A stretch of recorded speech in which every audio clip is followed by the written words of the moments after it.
I don't know if you know this, but I am steamrolling towards 50 years old. It is just right around the corner, coming really quickly. And it occurred to me the other day that I've been wearing these cycling style caps for over 20 years. And I wonder if it's time that I switch to something a little more age appropriate.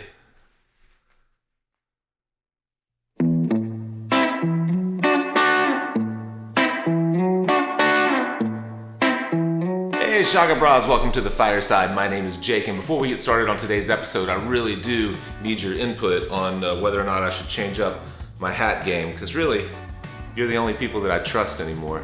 I don't want to look like a fool. Today, awesome episode today, brand new series, and one of my favorite guests of all time. The series that we're starting up is a podcast series focused on storytelling through tattoos, through creating a narrative, illustrative tattooing, things like that. Creating tattoos for when people see them, they know there's something more to it. It's like, what is that tattoo about? What does that symbol mean? What is that person's expression trying to convey? It's kind of like tattooing 2.0, really going to the next level, past the superficial part of the tattoo that's just like, oh, that's cool, those colors are bright, and more into the story behind the tattoo. So I've lined up some really, really fantastic artists, illustrative style artists for this series. And the first one is Nick Baxter, one of the real pioneers of art-focused tattooing back in the late 90s and early 2000s. And my goal with Nick and with this series in general is just to kind of tease out the processes, the thought processes, the physical processes that some of the best illustrative style tattooers and artists in general go through when they are creating these really beautiful, dynamic, thoughtful pieces of work. Now, I don't want to waste any more time, but before we get to the episode, I want to thank the sponsors who made this episode and all of our episodes possible, starting with our friends at S8 Tattoo. If you've never used the red stencil paper, so much better than purple, in my opinion. You can get 10% off of all the stencil supplies and all the other supplies that S8 Tattoo sells at the affiliate link in the description below. Also, Numa tattoo machines. I've been using the Numa 4 for several months now, and I really, really like it. You can get 10% off of Carson Hill's Numa 4 at the link in the description below. Reinventing the Tattoo. Guy Aitchison has been great to our show over the years. He's come on and shared his brain several times, and his new digital version of Reinventing the Tattoo is really, really fantastic. They do tons of live webinars, drawing groups, different drawing challenges and things like that all the time. It's a really fantastic tattoo education platform. You can get 10% off of the annual subscription to Reinventing the Tattoo at the affiliate link. Finally, I'd like to thank TSM Pro for making today's episode possible. My buddy Taylor Chapman has really done a fantastic job with this platform. We've been using it for Fireside, for mailing lists, waiting lists, things like that recently, and I really, really like it. He's super knowledgeable when it comes to managing day-to-day tattoo shop kind of admin work, front desk work, Facebook communication, scheduling consultations, all that kind of stuff. He can automate it, build it custom to you. It's very affordable, much more affordable than hiring another person to do that type of work. You can learn more about TSM Pro in the video description below. That's it. Let's get to this episode.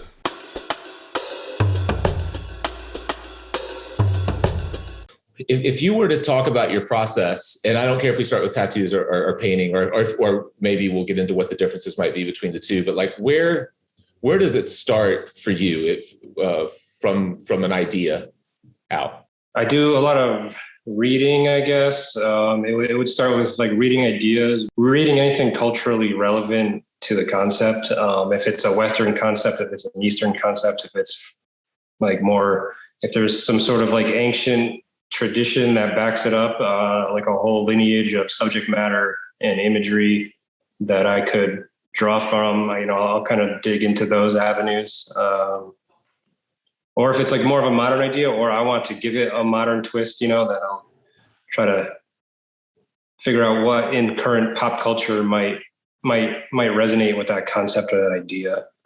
So it starts with that, and I might make some notes or like some thumbnail sketches and just try to be as like right-brained, I guess, as possible, to balance out that kind of like left-brained kind of research mentality. So that's kind of how it starts. Yeah. So you do take like physical notes a lot of times. Like I want to see, and just to clarify, this goes for whether it's a client that's brought you an idea or whether you're starting a painting based on your own idea. The research is basically the same. Yeah, oftentimes it is. Yeah. I mean, I try to simplify tattooing as much as possible because it's really easy to overcomplicate a tattoo and not have it look right on the human body as it moves and lives and breathes. So I'm always trying to take a tattoo concept and like boil it down to like just like the core essence of what that person's idea was, and then build upon it from there. You know, try to get some textures, some fun rendering details and the stuff I'm good at. Try to get that into the tattoo as well. But as far as like the core concept from the person, I'm always trying to get them to want to say more with less. So that's for tattooing. But as for painting, I mean, I try to get as wild and crazy as I can get because that's my opportunity to do that. Really, that's me in my own head, in my own universe, trying to express myself, freely and purely, I guess, try to be as uninfluenced by outside forces as possible. So it's a pure expression of my thought. Mm-hmm. Yeah. And I guess that's that's the main difference in those two mediums. I think probably with, it changes also if someone is coming to you with a concept or an idea, like you mentioned that you like to simplify the idea, but then you like to use like the things that you're good at, like building textures or creating like, kind of painting on skin, for lack of a better term. And that's what people kind of expect from you. So you probably get a lot more freedom in like what their idea kind of translates into than a lot of, less known or less experienced tattooers, I would guess. Yeah, I'd say overall, like over the years, that tends to be true. However, lately, I think I'm noticing maybe like, I don't know if it just applies to me or if other tattooers could relate to this, but more clients are being way more particular these days. I think maybe with the way the industry is changing and the way tattooers are presenting themselves online or whatever, like it's just like, it's more of a consultation process now than it ever was. I think back in the day, there was more of a freedom or an understanding given to a tattooer to like, just do your thing. Like I want your take on this. And I find nowadays the clientele I'm dealing with, they need to, there's a lot more discussion, a lot more like picking apart of the idea. It's a lot more of an intensive process just for me personally, where I've got to really sort of like educate and coach them on like, okay, these factors make a well-rounded tattoo that will age nicely over time. And these factors, maybe can we like move away from these and just trying to like, and it's just way more of an intense process, like dealing with their concept and trying to hammer it down into what is a successful tattoo image that isn't overcomplicated and isn't every single tattoo idea you've ever had like put onto one limb of your body. Yeah. That's something that I've always found was one of the biggest challenges is folks feeling like they need to say everything that they've ever had to say in a single tattoo. That's interesting. I wonder why that is. I wonder if it's that people feel more educated about tattoos. They've seen more really good tattoos. And so they have more ideas in their mind of what, maybe a better vision of what it might be to them before you start. That's interesting that you see that people are more controlling now than they used to be. Yeah. I mean, that's just my personal experience. I have no idea what other tattooers are, across the country or the world are going through. But the type of people lately over the past few years who have been attracted to my work and what I do have started to be more and more particular. And maybe it's just because they're seeing so much tattoo imagery online or whatever that, they're just coming at it from a different perspective, maybe.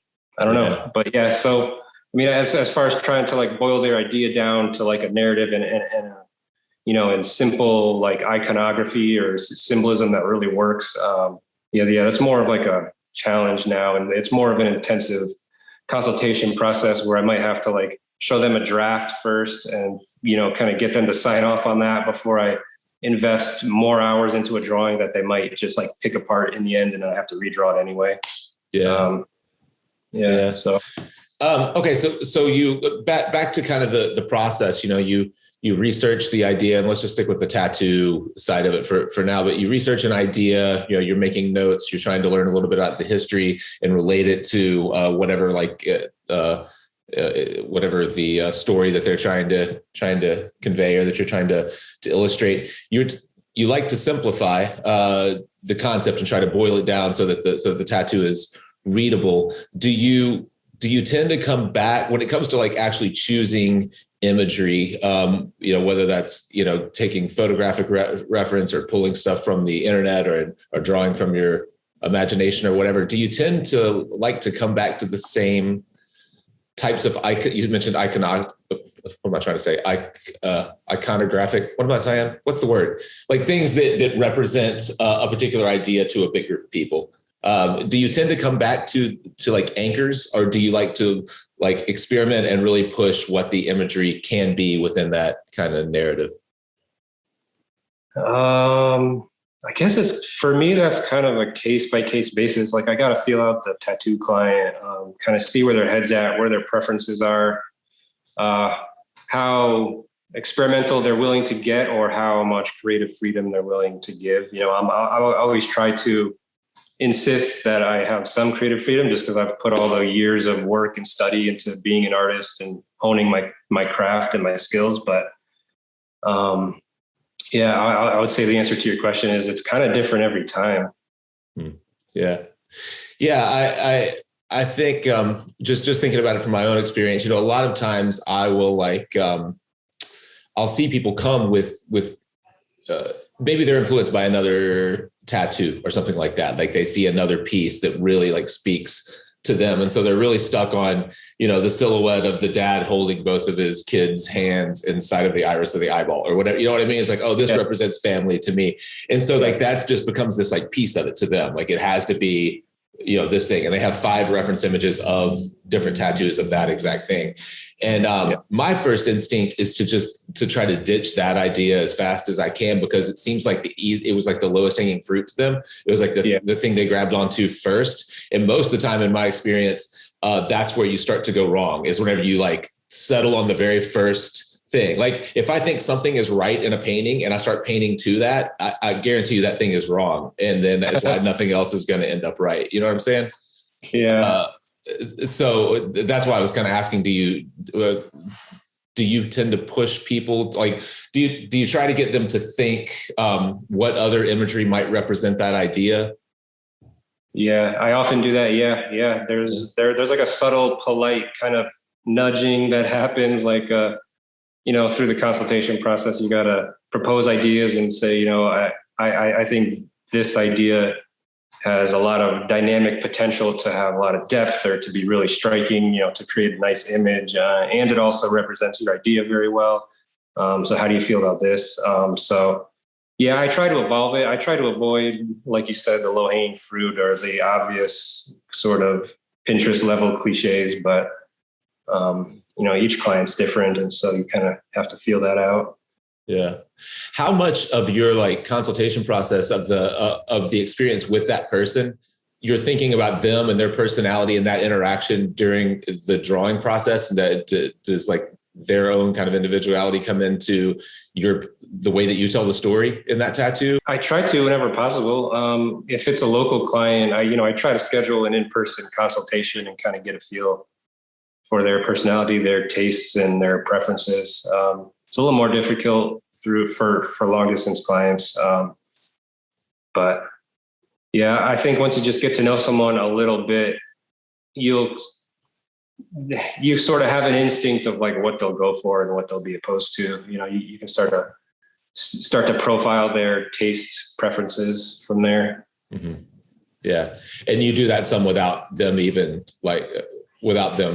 knowing or being in like on some level, you're making decisions that you're not even really clearing with them. It's like they kind of look like, I don't know, for whatever reason, whatever, they kind of feel like larger, simpler shapes, or maybe color decisions or something like that. Like I know for me, I started recently a big piece that I wanted to play with kind of a new color palette, more of like an 80s kind of pastel thing, something that's kind of out of the ordinary for me. And I realized as I got to know the client through the line work and the gray sessions, maybe 3 sessions overall before we got to color, that didn't work for them, not because of their complexion or anything, not because of anything like literal, like their skin. It's just like their personality didn't reflect that color palette to me.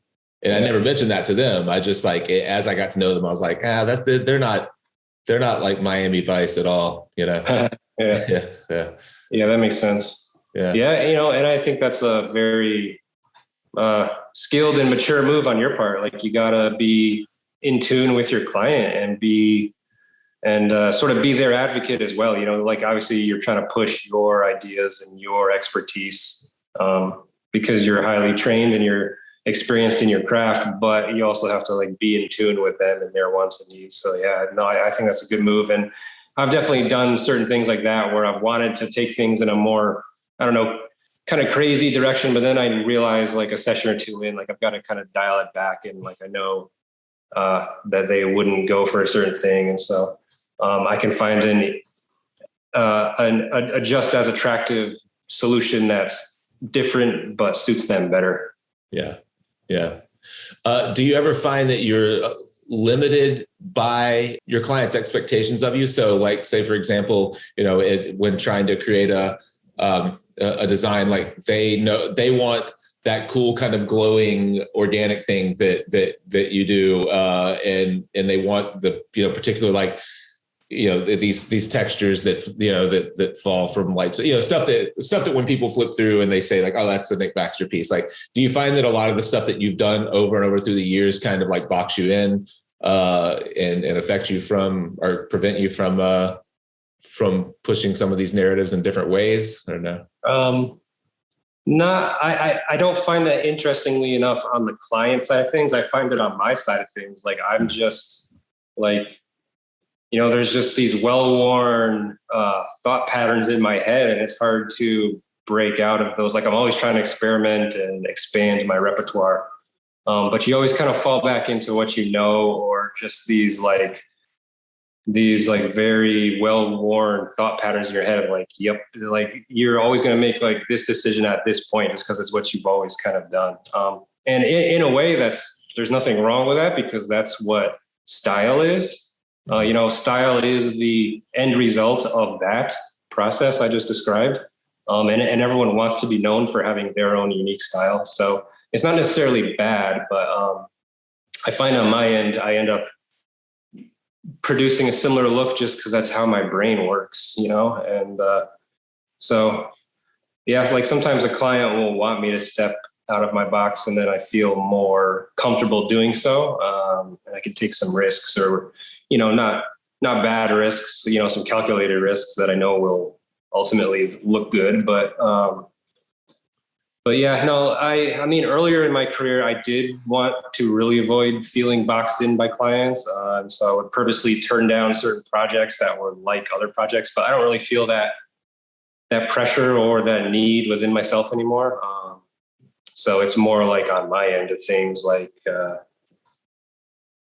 I'll want to create maybe like a very like specific neo-traditional look for an illustrative tattoo that I'm doing, but then it just comes out the way like all my other tattoos have come out. I don't know.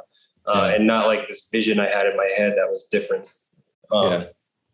Which is fine, because, at the end of the day, if the client is happy and thrilled, then I'm happy and thrilled. But sometimes I may have a vision I'm striving for, and it's something unique or different for me that I'm not well versed in, but I really want to try to like hone in on that new skill or that new look in my repertoire. And then it just ends up kind of veering back towards like, it just looks how like all my other tattoos look. Yeah. That, and I guess that kind of comes back to the importance of process, because if you know what you do well, you can kind of take small steps away from it, and you're always able to kind of fall back on knowing what works. Whereas if you're kind of winging it each time or trying to kind of reinvent yourself all the time, and you don't have like a solid base to fall back on. Like, I know if I do this, this will be the result. And I trust, I know you say a lot, that you have to trust the process. You'll post in progress stuff and say that you're, trusting the process. And to me, that seems like the way to do it is like, know that you can fall back on what works and then kind of push yourself, slightly in different directions. I feel like I've seen your tattoos change the last couple of years and like a much more kind of traditional approach, especially from like maybe a lining standpoint or something like that. I've seen more outlines than I used to see and things like that, but it still reads as your work. Yeah. No, that's definitely been an intentional effort on my part. Partly due just to tattooing in Texas. There's a lot of very tan, sun-loving people down here who get dark complected every year, get deep tans, and so I don't want to see this work in 5 years looking totally falling apart. That's like a bad advertisement for me and my tattooing. So yeah, so I just kind of have like purposely pushed more of a bold line work, more of a simplification process. And then on the right client who has the right complexion or lifestyle, and I can see that piece holding up way better than maybe I'll go back to more like of a soft kind of painterly glowing effect that I've done a bunch over the years. So in painting, it's a bit different, and you have taken some kind of leaps lately in your painting. You've always been someone who wants to focus on your weaknesses and make them stronger. We had this discussion years ago when you started doing more kind of live workshops and talks and things like that, trying to get out of your kind of shell and get in front of people and become a better public speaker. We talked about you doing like Toastmasters and all that kind of stuff to get better. And then I noticed you started painting more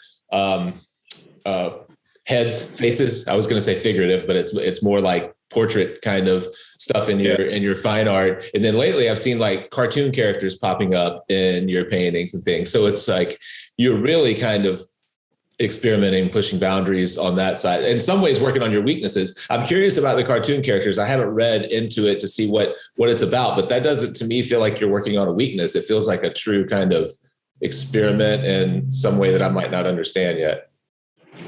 Yeah, I'm trying to, with the cartoon characters, it's mostly Tom and Jerry because I find them hilarious.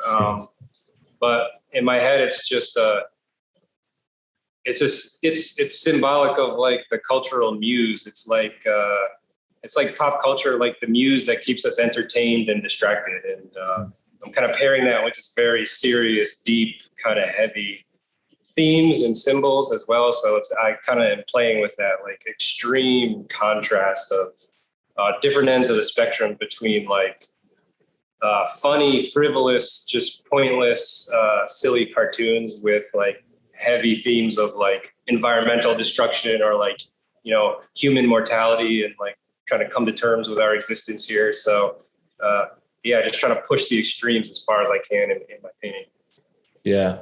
I wonder, do you, so a lot of these narratives are, like we said early on, are kind of difficult to, the themes are difficult to get across in a painting, especially something that's kind of collaged or has some abstraction and stuff like that. So how important is it to you that the message that you intend is what the viewer kind of gets from it? And then as opposed to them creating their own interpretation that may or may not be your intention?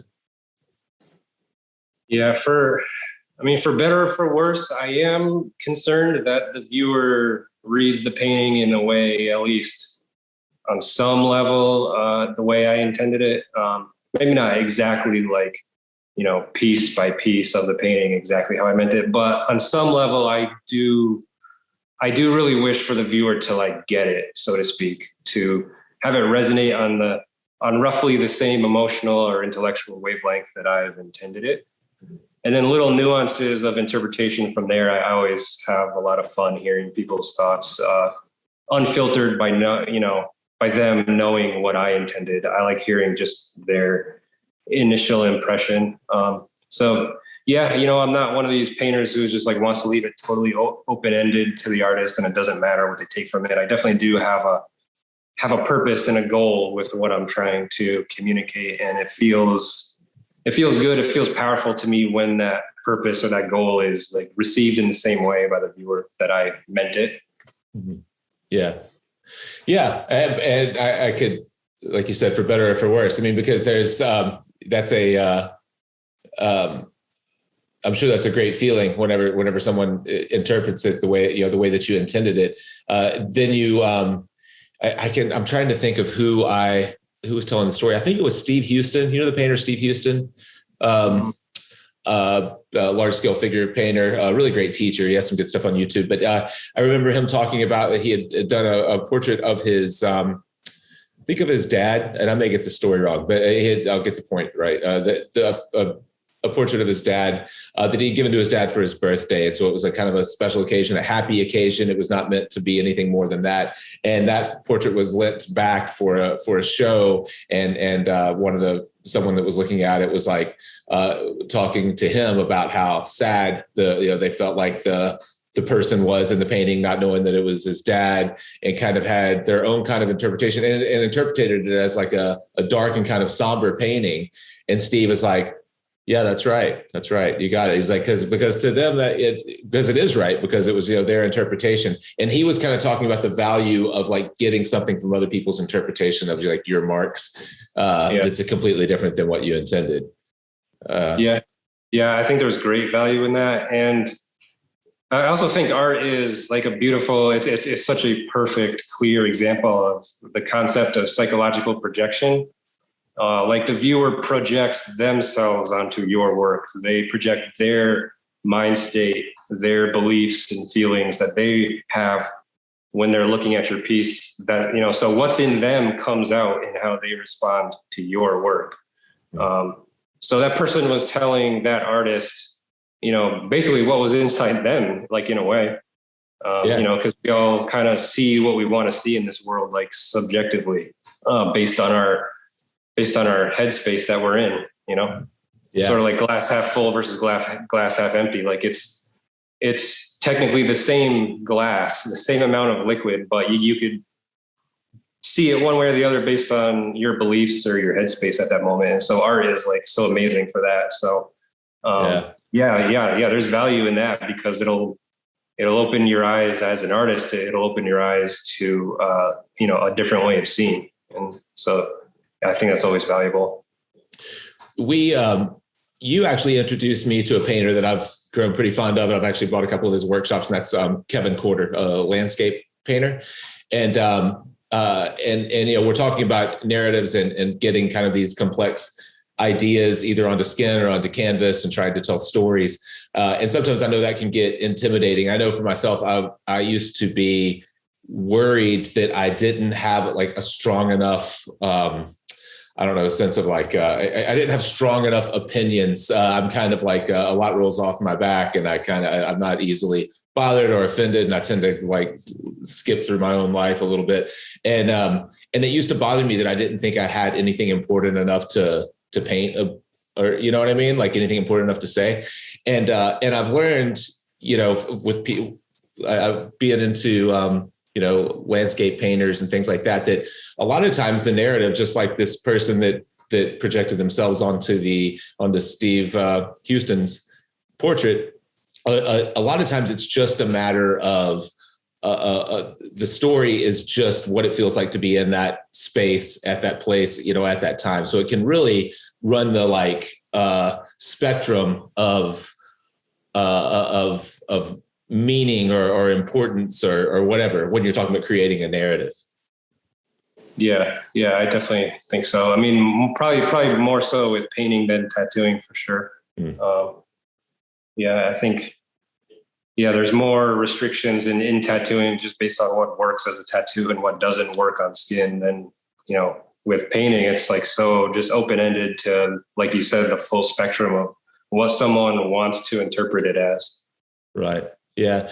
And even in tattooing, I think when you, you were talking about distilling ideas down to like to their most kind of most simple, whatever, the most simple imagery that you can use to get that idea across. When I first started doing larger scale tattoos, I was just basically blowing up tattoo like images that I was doing already and like overshooting the space and letting the body crop like big floral sleeves and stuff like that. And people dig that. They're into like, they just want big, like pattern based kind of tattoos like that sometimes. But really that there's so much potential meaning even in whatever, a flower or whatever, the direction a flower is facing or you can really simplify ideas down to just a couple of elements and create, get people's ideas across. If you can verbalize it and explain it to the client, you can really get people's ideas across with minimal imagery a lot of times. So. Yeah. I think that's kind of the education piece of it. Like we as tattooers are more so trained in visual symbolism than your average tattoo collector. And so if you can describe and explain and sort of tell the story of their tattoo to them, they may see possibilities in it that they never saw to begin with. Yeah. So it's always nice when that works out and the client is receptive to you kind of taking their symbolism and, boiling it down, like we're saying, into this really effective way to tell a story that also just looks cool on skin. I mean, let's not forget, like the main point of a tattoo on a human body is that it looks cool, like just on a basic level. So all ideas aside, I mean, it still just has to look cool. Yeah. I think that I'm glad you brought that up. I think that's super important. You'll have people that want, if it's say for a tattoo that is in memory of a lost, relative or whatever, they want whatever, the grandfather always carried a pocket watch. So they want the pocket watch, but they also want the grandfather's name and their birth date and their death date and all this kind of stuff that wraps around it. And it's like, we can put all that stuff in there. And from 5 feet away, the tattoo, people will just look at another tattoo that has a lot of letters in it. But if we did a really nice, simplified, clean pocket watch that looked great from 20 feet away, then you have the opportunity to actually tell people about your grandfather, because they're going to walk up and ask you what the tattoo is about. And they don't necessarily need to see when he was born and when he died and, how his name was spelled in order for you to tell that story. You can make a much more effective tattoo most of the time by saying a lot less. I think with illustrative tattooing, there is a narrative, there is a story to it by its very nature of what it is. And it's easy for clients to get too wrapped up just in the story and to not see it through an artist's eyes where it just has to look cool. It just has to flow across a body part and be recognizable as to what it is. And they know in their head what the story and all the levels of depth and meaning, but that doesn't necessarily need to show on skin to the outside observer for it to be an effective tattoo that sums up the idea that they wanted it to sum up. Yeah. Before I wrap it up, and if you can't come up with anything that is perfectly cool, but is there a piece that you've done in recent memory that is a good example of an idea that you feel like the story came out well in the piece, that you might be able to tell the story and I can drop some of the imagery over? Yeah, definitely. Tattoo wise, there's a sleeve I did very early in my career, like a few years into tattooing, early 2000s.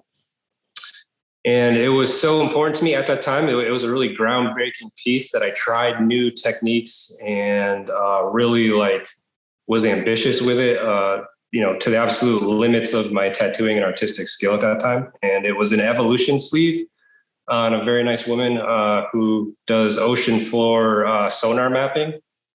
And so she wanted elements of the ocean floor, like the deep sea vents.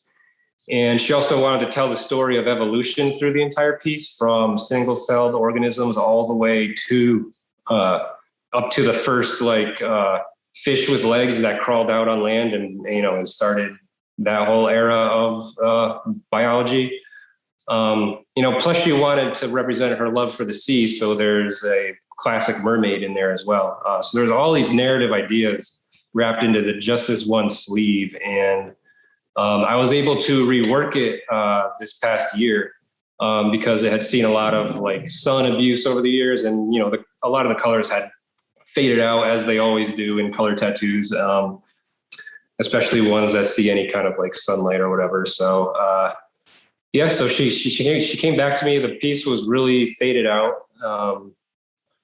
And I was able to bring it back to life and actually, in my opinion, improve and enhance that narrative of evolution by simplifying certain parts, by making certain creatures in the sleeve larger. So it actually involves a little bit of cover up of covering my old work with my new interpretation of that same narrative.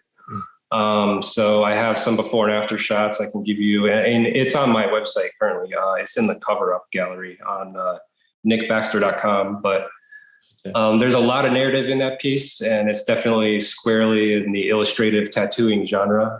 And it brings in a lot of science, like a lot of accurate science. Like I base these evolutionary creatures on the biology textbooks that this client gave me to work from as reference. So, there's a factual scientific narrative. There's kind of the symbolic meaning narrative for her of all the different symbolism that got combined. And basically it starts with a single-celled organism at her wrist and ends with the first fish crawling out on land up at the top of her shoulder. And in the middle of that is the sea floor and the mermaid siren female figure kind of beckoning the viewer into the deep ocean, like she has her hand extended out towards the viewer. There was a lot of storytelling going on there on multiple levels, and I think that was one example for me where I feel I successfully pulled it all together into one project. Yeah, that's perfect. Well, that's a great example. And the more that you talked about it, I do know the piece, and I think I saw the rework. That's awesome that you got an opportunity to go back through it and kind of update it, and also get to do a little bit of cover up. That's super cool. What was her opinion on covering some of the existing work with the larger versions? Was she was pretty open to all that? Yeah, she was all about it. Like once I showed her my concept sketches and, kind of explained like, you're going to be able to see this imagery way more clearly now. It's not going to be something that you got to like look real close and squint at to be like, oh, okay, yeah, I think I see what he was doing there. It's going to be like you were saying before, like visible from 5 feet away now, instead of just being this tiny little creature up close that I kind of squeezed in there, because back in the day, I knew less than I know now about tattoo composition and how stuff ages over time. So yeah, she was very receptive. She's an amazing client and a very nice, generous woman. So she's definitely all about, like listening to her, her artist who's the expert. And so I'm very thankful for that, for sure. Yeah. I love looking back at pieces and remembering them as like, I remember when I solved that, or like you can look at an era of tattooing and be like, oh yeah, that's whenever I first realized that I could intensify color by muting the background, or that's when I first used complementaries and tattoos, or things like that. And a lot of those tattoos end up just as much, if not more than the story that they tell for the viewer, like what you remember about them and the problems that you were solving at that time. That's a whole different level of like layer of narrative, I guess, that a lot of these pieces have. Yeah, for sure. Doing that rework was a trip down memory lane. It was crazy. It was like weird deja vu, and like just experiencing like a prior version of myself and being like, oh, I remember why I made this decision, and here's how I'm changing that decision now. Mm-hmm. Yeah, it was fun. Yeah, that's awesome. Well, cool, man. I'll wrap it up. I'll let you go. I know you have other stuff to do. I really appreciate you taking the time to do this with me. I hope this is a series that turns out to be like, if all the episodes are like this, it will be. I hope it's a series that turns out to be helpful to a lot of people. I'm sure it will be to me. I've just really been into this idea of creating narratives and how people are approaching it. So thanks for sharing your brain with everyone once again. Sweet, man. Thanks. Good to see you. Thanks. Yeah, good to see you, man. Hey, thanks again for watching. Please be sure to like and comment and subscribe to our channel so you can stay up to date with all of the things that we are doing. If you would like to buy us a drink, please support us on Patreon. There's a button somewhere around here that allows you to do that. You can also visit our website and subscribe to our newsletter so you know where we're headed and what we're doing. And while you're there, please check out our merchandise page, buy yourself a fancy new Fireside t-shirt. Thank you for supporting the Fireside Tattoo Network, and we'll see you on the next episode.